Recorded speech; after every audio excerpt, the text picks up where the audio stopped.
Hello, you wonderful people, and welcome to another episode of Crime Centric. This being a show where I talk about crime dramas that I watch. For today's episode, I'm going to talk about the latest episode of The Blacklist, as well as the series premiere of The Blacklist Redemption. Like always, if I'm talking about something that you want to listen to, you can always look in the description down below. I include the time of when I start talking about each of the respective shows. So, if, for example, you don't want to hear what I have to say about this week's episode of The Blacklist, you can skip to what I had to say about the series premiere of The Blacklist Redemption. But first of all, let's talk about this week's episode of The Blacklist.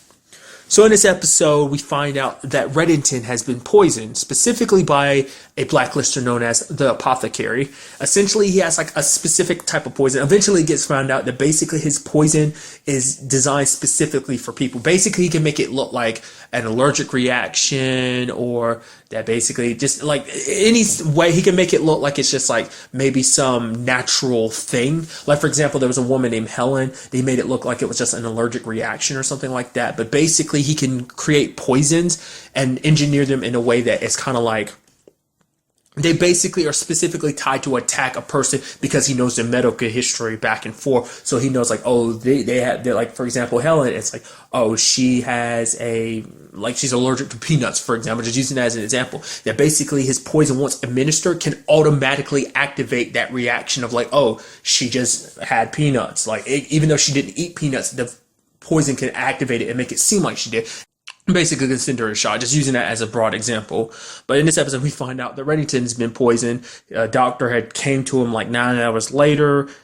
I like that because the story's told in a very dysfunctional way, in the sense of like Reddington doesn't remember. Like, obviously he remembers the fact that he was gathering 11 people. There are 11 people who have access to the account, who be able to use his money against him. You know, because the whole thing is about trying to figure out who is the person that's behind this attack on him. But the poison's kind of messed with his memory, so he's not remembering things clearly. So it's all about, okay, track down the Apothecary while I try to find Dembe, because Dembe dropped me off with the doctor but hasn't been seen subsequently since. So really quickly run through the Blacklister himself. A very interesting dude. One of the particular people, because at first it's kind of like, oh, there's this pretty bit guy named Patinelli, who's basically being, charged by like the Attorney General or something like that. And basically, like, one of the star witnesses, Helen, actually ended up in a coma, and obviously part of the Apothecary poisoning her. It turns out that at first it seems like, oh, this guy did that because like basically she witnessed to him attacking one of his competitors, like firebombing their place or something. The FBI confronts him. It's like, oh no, I didn't do that. I'm basically being set up like that. Someone was trying to blackmail me, essentially, which does kind of beg a question: is that going to be something that pops up or not? I guess not, because it's not relevant to the story, because that's kind of his own circumstance. I was wondering, was that connected to the story? I mean, it might be, and maybe I just didn't kind of put the pieces together. But for right now, it just seems like it's just kind of it was obviously like a red herring.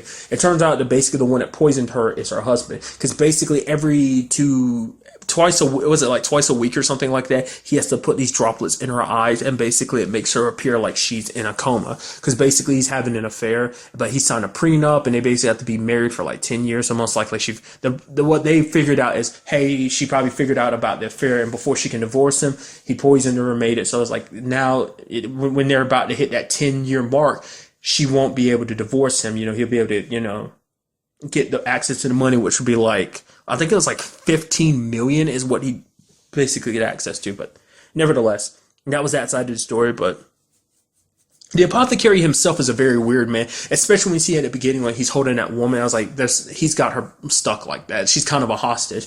And you see it too, just the way she's tearing up and everything. I was like, oh, is he trying to cure her or something, and he's keeping her there? It's like, no, that's his wife. I mean, the Apothecary's name is Asa Hightower, but his wife, he basically kept her in that position because if he didn't keep her paralyzed and kind of sedated, she would run away. Because apparently that all started because she was having an affair or something, and he was like, oh, she's a very confused woman, and it's like, oh, now we're having a baby and everything. It's just, which is even more twisted, because it's like she's been in this paralyzed coma-like state, and she's all of a sudden pregnant. So he had sex with her repeatedly, because he's a very deluded man, being like, oh, this will fix everything. He's a very twisted person. That's just kind of on the Apothecary side of things. The other side of the story, we dealt with Red trying to trace his footsteps, and ended up him crossing paths with a woman named Lulu, who he put in a trunk of his car. I was actually shocked about that whole Lulu situation. Also, I think I can't remember the actress's name who plays her. I'm pretty sure that's her. She's been in multiple things I've seen. Like, for example, she was a recurring character in the third season of Banshee, another kind of thing, because it also had both, it's had two other actors who are associated with Banshee. I've already talked about that in the past, but also like it just like she was in other stuff too. But that's like one of the first things that comes to my mind because she played like a lawyer in like I don't think she. Now that I think about it, she never popped up again. Like the last time you saw her, I think was like this season. No, like part way through season 3, most of the way through. But nevertheless, that's once I mean kind of getting off the book here.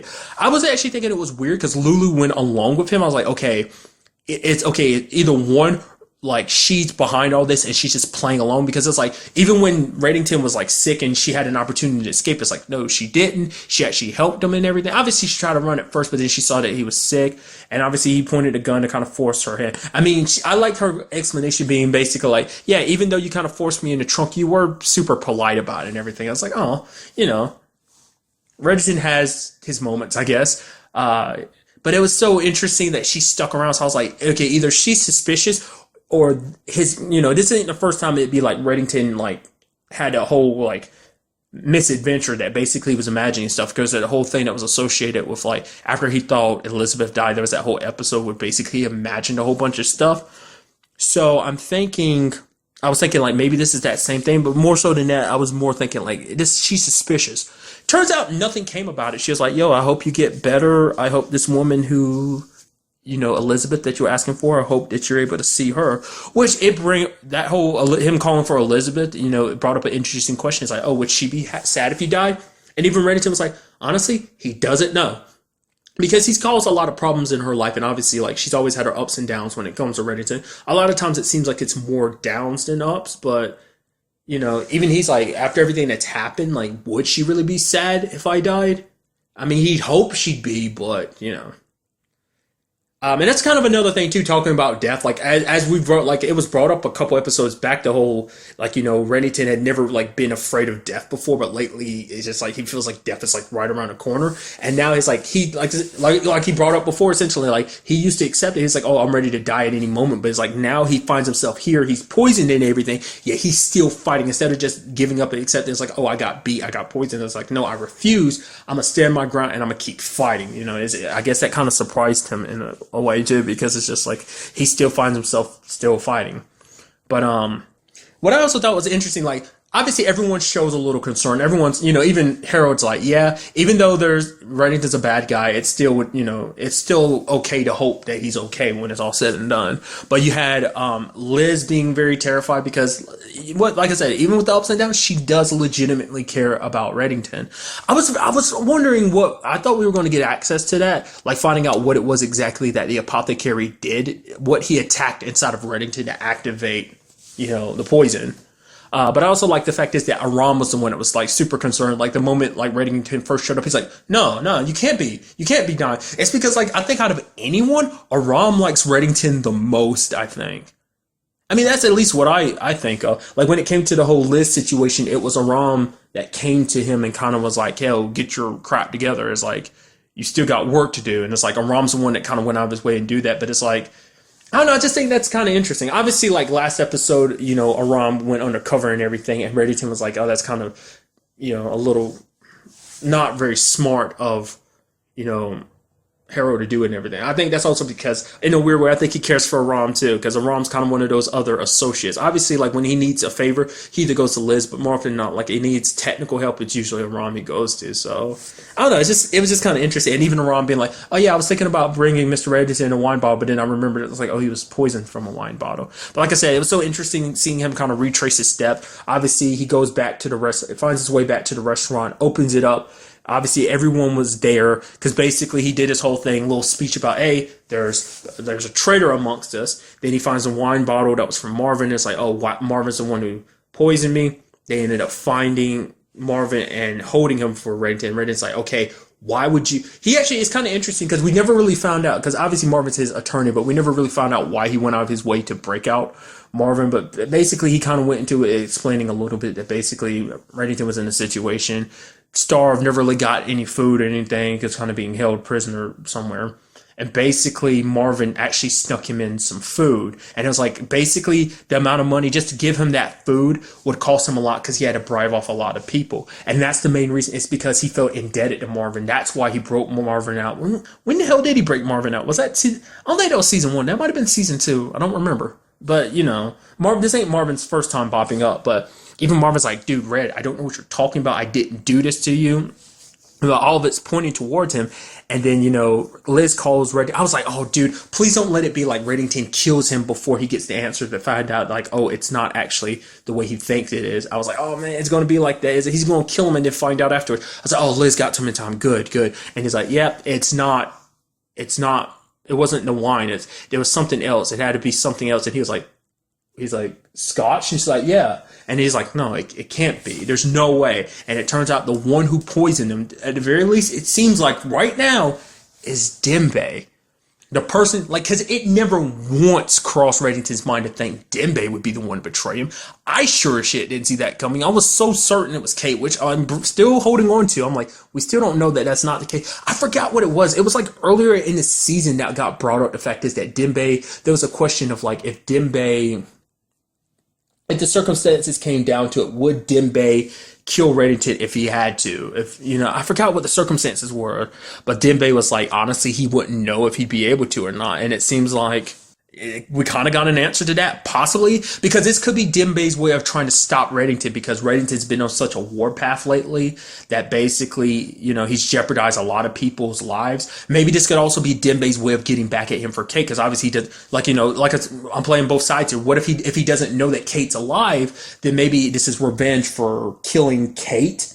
It's because it's like, obviously, because it's like out of anybody, like, Dembe is the most loyal to Reddington, because obviously we found out it's one of the first cases Blacklist cases they dealt with like Dembe's past. It was like a blacklister connected to Dembe's past, that basically she would Dembe was one, I forgot, it's like a whole, it's kind of a child human trafficking situation. And Dembe, because he has a specific scar on his back, and Liz saw it and it kind of clicked in her head, because this is one of the first blacklisters that Reddington went out of his way and killed himself. And they were like, why would you do that? But then Liz saw the marking on Dembe's back connected to these kids that she kind of slave traded, and it made sense. So it's probably a situation like he's always been indebted to Red. But at the same time, like I said, it's like they've been having those fun conversations. So it's like, not less Dembe's been playing that long con. He's been like, yo, doing this, and this, playing like he's still on Red's side, just, because it makes the betrayal hit you that much harder. Not just also their past, but all the fun conversations that I brought up them having and stuff like that. But then there's the other side of it, like, oh, he's specifically doing this because Kate is back and he's working with Kate. Or there's also the other side of it, which I kind of want to believe more, but it could be either way. I'm kind of leaning either he's working with Kate, or the fact is that he's being framed. Because it's because at the same time, it's like, why would, if Dembe was trying to kill him, destroy Reddington and everything, why would he also save him and take him to the doctor? That is the question, because it was Dembe who dropped him off. Not unless that doctor was paid to lie about that. But I'm thinking it's because I still brought it up. Kate knows. Probably the only other person that knows what Reddington as well as Dembe, at the very least, is alive, is Kate. Like I said, she's been out in the shadows. Granted, we might find out that she's actually fine and she's not coming out to Reddington, but I don't believe that. I've been so steadfast for a while now that she was going to come back.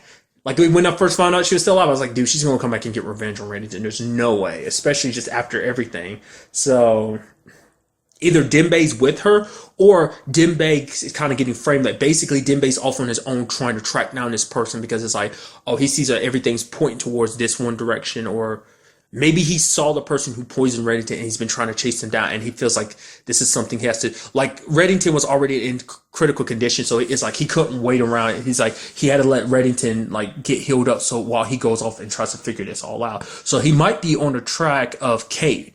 And if that turns out to be the case, I could be, like I said, on all cases, I could be 100% wrong. Maybe Kate has nothing to do with this. Maybe, even Dembe doesn't have anything to do with it. But if it turns out that Kate is behind this, what will Dembe do? Will his loyalty to a friend like Kate outweigh his loyalty to Reddington, especially with this whole situation? Because it's because even if Kate is still alive, Reddington did still try and kill her. Granted, he didn't successfully do it, but still the point was to kill her. So but I mean, it's like where Reddington's at right now. It's like, because in his case, it's almost like being betrayed by his son. I mean, granted, I'm sure he felt the same thing when Liz faked her death too. So this was overall just a crazy episode, and I'm so interested to find out where exactly this is going to go. I don't know if there's going to be an episode next week or not, or like how this is all going to line up with the Blacklist Redemption, because at the time of me recording this, I haven't watched the Blacklist Redemption yet. I watched the Blacklist first, and then I came to record this, so it'll literally be like a couple seconds after this end, it'll go straight to that recording. So, but I'm very curious, because I was wondering what they were going to do, and it seems like I looked a little into it, and it seems like it's like jumping straight into it. It's not like, oh, we're picking up here in the Blacklist. Obviously, it's probably picking up where Tom's story kind of left off last episode and kind of going from there. So I was wondering, because it's kind of a whole 2-hour event thing, so I was wondering if it was connected. But it's like, no, this is like the Blacklist cut off there, so it's like we'll kind of find out next week. This next episode has nothing to do with, obviously it's all set up for the redemption, but I was wondering if it was like a 2-hour event where it's like, oh, it's the Blacklist continuing over into the Blacklist Redemption, and then it's like building up the pilot. It's like, oh, dealing with Red stuff, but also focusing on Tom and Scotty stuff. So I mean, like, overall, a very good episode. Like I said, that twist, part of me was wondering the entire time, I was like, could it be Dembe? I was like, because Dembe hasn't been around. Because like, if it were the case, like, Dembe would always be by Red's side if something had happened for him not to be there. So, like I said, currently in my mind, I'm kind of wanting to give Dembe the benefit of the doubt that basically he's being framed for it. Because like I said, if he arguably you could be like, he didn't want Red to die. He just wanted Red out of the way, out of the picture, so that he can do whatever he wants to. You could argue that. But more so, I kind of want to believe Dembe isn't behind this. Like, no matter how many ups and downs they are, it's kind of the same thing with Liz. Like, I think, because Dembe and Liz are very similar in that sense. Like, no matter what kind of stuff that Red kind of does or kind of gets mixed up in, like, they do legitimately care for him, and they would go through a lot for him, as we've seen in this particular case. Like, Liz being concerned about him dying and just going through a lot to get a cure for him. So, like I said, very interested to see where we go next week's episode. And now moving on to the series premiere of the Blacklist Redemption. So, just as talking about the aforementioned episode of the Blacklist, we ended up finding out that this episode picks up. I was wondering like where it would fit storyline wise. I figured it'd be set in the present, obviously. It wouldn't be it's relatively close to around the same time as the stuff in the Blacklist is happening, because it's like this episode literally takes place like either the day after, or maybe kind of it centers around the day of Reddington's whole poisoning situation in the Blacklist episode. Because like Liz is like, oh man, Reddington almost died and everything. So it's like, that was kind of interesting. I mean, I'm guessing, Reddington's kind of still keeping hush hush about the whole Dembe situation, just because it's like, well, I mean, obviously that's next week's episode of the Blacklist, but also just because most likely probably out of disbelief. But nevertheless, obviously in the beginning, I'll go off and tell you right off the bat, really like this episode. The show seems like it has a very different structure to it than the Blacklist does, which I appreciate. Like, the fact is, it's a spin-off, but it has its own style and obviously its own team, because obviously the Blacklist has the task force, and this has, this intelligence agency, which is like, they also have very different approaches, because it's like, they don't go about things the most, not really the most, it's not the legal way at all, because the point is, because it's like, well, certain things need to be taken care of, and it's like, you don't have time to really wait around. But nevertheless, this all started because Tom got a call from his father's lawyers, like, oh, check out the will and everything, you might have something in it.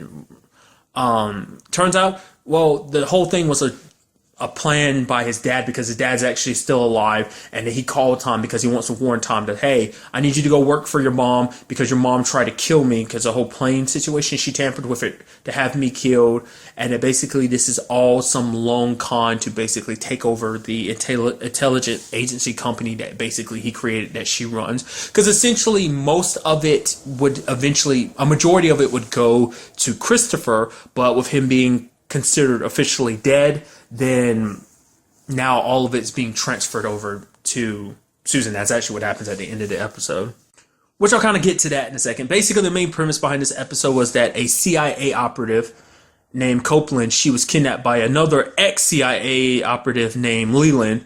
Essentially, he kidnapped her and her son, because basically it's kind of payback, because it's like, he basically did a lot of stuff for the CIA, and then basically they rewarded him by being like, oh, you know too much, you have to be killed. So he sent Copeland after him to kill him, but now it's like him trying. I mean, basically what we ended up finding out later on is that basically he had set it up so that he ended up putting a bomb in her, because it was like, oh, kill all your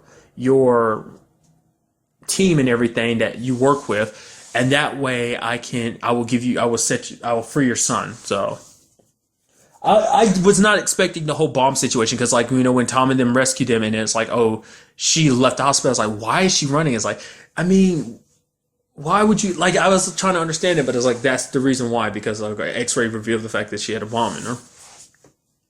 Which, easily one thing I'm already loving about this show is Solomon and Tom's relationship. Just because from the very beginning, like, Susan's like, hey, okay, it's time for us to cut the BS. He's like, I know he's still alive. And it's like, what did you talk about? It's like, Solomon, I told you two to work together, and you shot him and left him for dead. And then, like, is it me, or does Solomon's personality seem different? I feel like the actor who plays Solomon is doing him very differently from. I feel like he was a very stoic character from my recollection. I mean, granted, it has been a little while, but he doesn't seem like the same character. He's a little more like I said, it seems like it almost has more personality, because he's up there like, kind of, like asking Tom for a hug. He's like, he's like, how are you doing? He's like, how's that gunshot wound? He's like, oh, it left a scar, but my chest is still beautiful. It's just like, it's like, he seems so different, and I think that's very interesting.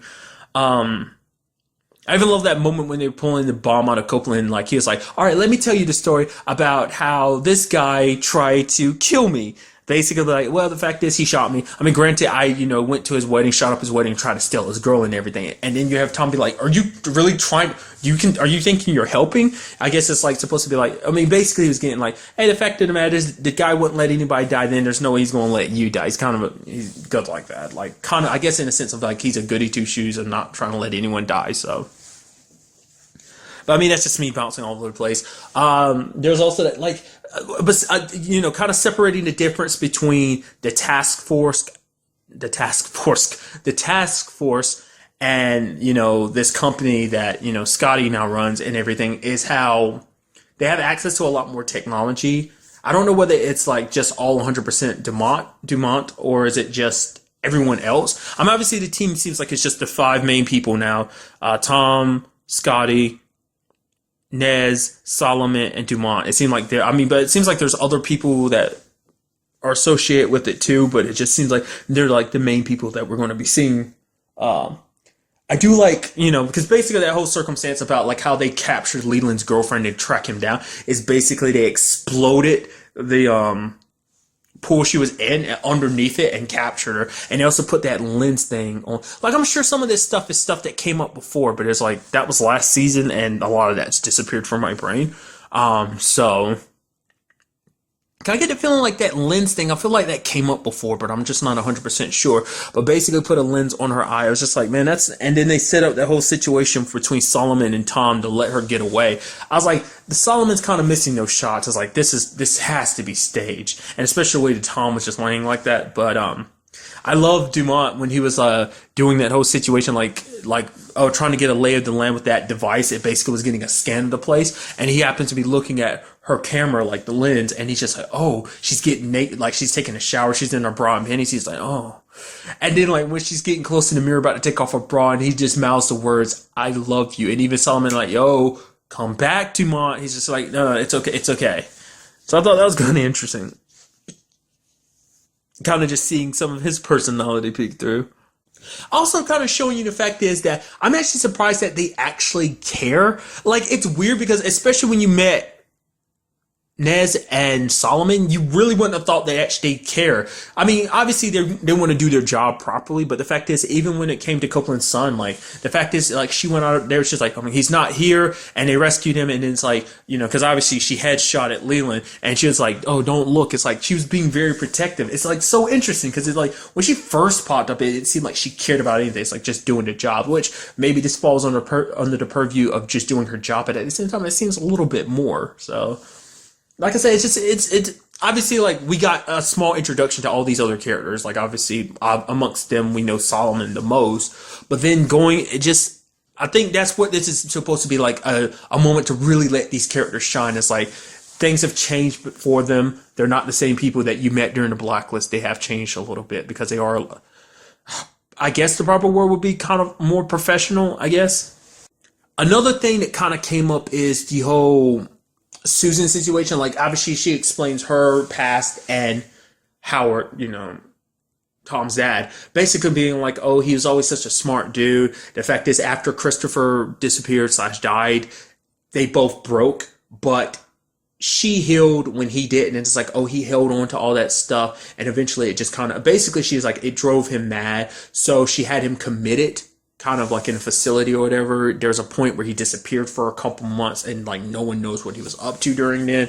So, I mean, in general, it seems like when it comes to Tom's parents, like obviously, Tom's a very complicated person, and it seems like his family is just as complicated because, like I brought up earlier, like his dad is like, don't trust her, because for him, he's like this, he feels like this runs so much deeper because it's like, obviously she killed him because obviously she thinks her son is dead, so she doesn't have to worry about the fact is of like, oh, the company ever going to him, because like by pronouncing him legally dead, and the fact is that she thinks her husband's dead, like the company all belongs to her, which she can now has access to one of the most powerful intelligent agencies that kind of do whatever she wants to. Obviously she's been kind of leading the forefront of it, but like even then she didn't have full access to everything she does now. Apparently there's something called Whitehall that it's connected to. Obviously, like Howard's kind of like, oh, she's got to have some evil plan, is basically wants Tom to go undercover and work for her to figure it out, which I was surprised that he ended up bringing this up to Liz. I was wondering about that too. Like, obviously there's going to be a little crossover, but there's probably not going to be a lot.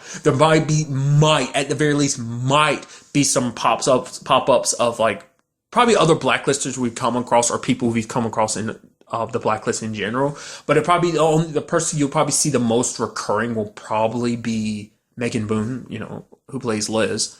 Probably be seeing her from time to time. I doubt Reddington will pop up. And that's kind of another thing too, because like obviously Scotty got all tearful and everything about, which made Tom go like, I don't know, man. She seems very legit. Like, I think you got Scotty wrong. Which, to reiterate, like it's something that even Reddington was like, do not trust your mom. Your mom is a liar. There's no telling what she will tell you if what she will tell you is the truth. That's why you can't let her know. Which Tom's dad also reiterated too. Like, don't tell her who you really are, because it's like, oh, this is the mission. It's a mission that's perfect for Tom, because it's like he's basically lived his entire life being someone else. That's what he's just got. The art of deception is something that comes easy for him because that's just the way he was raised and everything. It seems like his dad was, Howard was basically like he was looking for like the past 30 years. Like he never really stopped looking, but I guess in his mind, it was almost like the fact is that Susan gave up, which he admits he was like, at first he was kind of mad, but then also he's like, the fact of the matter is there's something else there, because it's like he starts even thinking like maybe him and Susan getting together wasn't just an accident, because he's even looking into Susan's past, and it seems like there's stuff here and there, but it's not like a clear cut. Like, I mean, he does look a little nuts because he's just got stuff all over the place, connecting all these red strings, kind of like trying to piece it all together. So making it seem like Susan might have targeted him specifically, that this might have been the ultimate plan all along. Like, what is this Whitehall? Is it something or is it someone?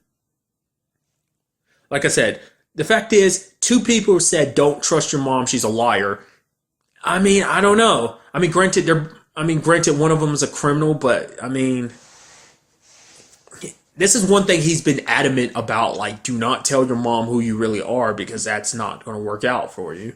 And now you have your dad popping up, which, like I said, at the same time, it's like you playing devil's advocate. It doesn't just seem like he is crazy, because it's like, hey, stay under the trees, they can't find you. I mean, granted, it is an intelligent agency, which probably has access to satellites, so it's like, yeah, you want to be somewhere where there can't be a signal to really trace you, so overall, just like from like already immediately kind of gripping you, because it's like, I mean, much like its Blacklist counterpart, it's like, oh yeah, Blacklist had like, what's the whole deal with Reddington? This one is, what's Scotty's deal? What is, the biggest mystery being Tom's past? Like, why was he given up? Why was his death faked? I mean, because Scotty's like the reason why, Christopher Tom disappeared. When I say it like that, Christopher Tom, I should say Christopher / Tom, because it almost sounds like that's one named Christopher Tom. Nevertheless, she was at the beach and wasn't paying attention to him. She brought up the fact that, oh, Howard, he never blamed me. He was such a sweet, beautiful mind. It's such a waste now. And it's like, I don't honestly don't know, and that's going to be something we're going to see going forward. It's going to be interesting seeing Tom kind of taking on this new role. It's like I'm like I can only assume this is going to be just like you have Liz balancing her job with the FBI with this. You now have Tom balancing his life with this agency with being a dad and a husband. Granted, it's not like he's doing this behind Liz's back. It's like, no, he told her about the whole situation from up front. Which, granted, he hasn't really said anything about. I mean, at least to our knowledge. I mean, maybe it'll be something that comes up in the next episode. But he hasn't been like, oh yeah, I taken a job with my mom. Like I say, I'm not, like obviously we see her crossing over in this. It probably will work vice versa. There'll probably be like a much heavier crossover event in the future, because I brought that up because I brought it up in the Blacklist when I was talking about the Blacklist. I thought what was going to happen was this was all going to be heavily connected. It's like slightly connected. Like I thought it was like the beginning Blacklist stuff was going to lead into the redemption stuff, which is not the case. Like if you more so than anything, last week's episode was like the last piece to kind of set up the redemption. We also get peeks at Susan's personality a little more too, just like her tactics. We got a little piece of it last season, but once again, I have a terrible memory, so I forgot a lot about that. Like that whole situation, like making a guy think they're in a plane and they're above the city, and the chain that's got his chair that they're going to let it go and let him fall. But it turns out the whole thing was just a projection. Like I said, it's so interesting. Like she handles things a lot very differently than Cooper does, just obviously because they're different agencies and they kind of follow different rules. Whereas the FBI is more domestic and everything. Obviously, they do have their moments where they kind of go outside of the U.S. and everything. But it's more of a situation of just like, I don't know, it seems like they kind of follow their own rules. They don't really have to really answer to anyone. So, I mean, so far, it seems very interesting. I'm very interested to see what they do. Like I said, a very different approach. It seems like also it's going to be like a lot more, whereas the Blacklist has some undercover here and there. It seems like there's going to be a lot more undercover with this. Like, I know it's kind of a leap to make, but it kind of, the basics, like when I'm running in my mind, it's like thinking a little bit like Leverage, where you have like a group of criminals kind of coming together to do something. It's like, I mean, technically they're criminals. I mean, definitely Solomon and definitely Tom. But it's kind of, I think it's kind of going to have like a Leverage vibe to it. I mean, at least I'm kind of assuming so far from what we see. Like, well, I'll get a better, test of the show, I guess, a little like, going forward, seeing what kind of missions they go on and stuff like that. So, but really, that's all I really want to talk about in this episode. Till the next time we meet, be happy, be safe, live life to the fullest, and enjoy it. Good day and goodbye.